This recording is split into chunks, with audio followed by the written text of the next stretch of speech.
রাত দিন 24 ঘন্টা জাগার জন্য আমরা আন্দোলন করে যাব। এরপরও আমরা কিন্তু জায়গা থেকে লড়বো না। আমাদের জান যদি যাইতে হয় আমরা জান দিব। আমাদের যা কিছু অর্থ সম্পদ লাগে, যা যা দরকার তাই আমরা করতে রাজি আছি।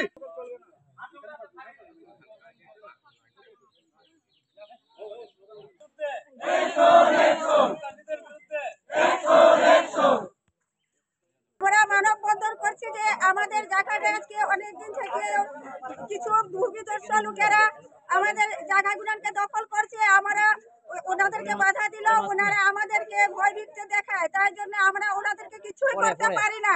তাই এখন আমরা সবাই একত্র হয়ে করে আমরা মানববন্ধন করছি যাতে আমাদের ওই জায়গাগুলো আমরা দখল করতে পারি। আমাদের তো আমরা যে চা বাগানের চা শ্রমিক, আমাদের চা বাগানের উপরে আমাদের একটা ভরসা।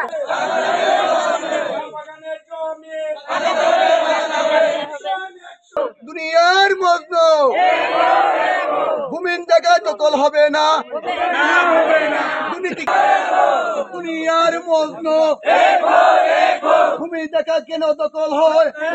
এনজিওর কিস্তি প্রথমবার বিকাশ পেমেন্ট করলেই 20 টাকা ইনস্ট্যান্ট ক্যাশব্যাক। দুষ্কৃতিকারী জোরপূর্বকভাবে তারা দখল করার পায়চারি করতেছে। আমরা ওই জায়গাটার মধ্যে আমরা আমাদের চা রোপণ করতে চাই, করতে গেলে তারা বাধা প্রদান করতেছে। আমরা আরও বিভিন্ন যে খালি জায়গাগুলো আছে সেই জায়গাগুলো তারা তাদের বাহিনী দিয়ে আমাদেরকে বিতাড়িত করার চিন্তা ভাবনা ওদের আছে এবং এর ভিতরে কয়েকবার তারা আরও অ্যাটেম্প নিচ্ছে। আমরা আমাদের শ্রমিকের নিরীহ শ্রমিক, এই শ্রমিকদেরকে নিয়ে আমরা খুব দুশ্চিন্তার মধ্যে আছি। আমরা সরকারের কাছে আকুল আবেদন জানাই আমাদের এই জমিগুলো যেন হাতছাড়া না হয়। আমাদের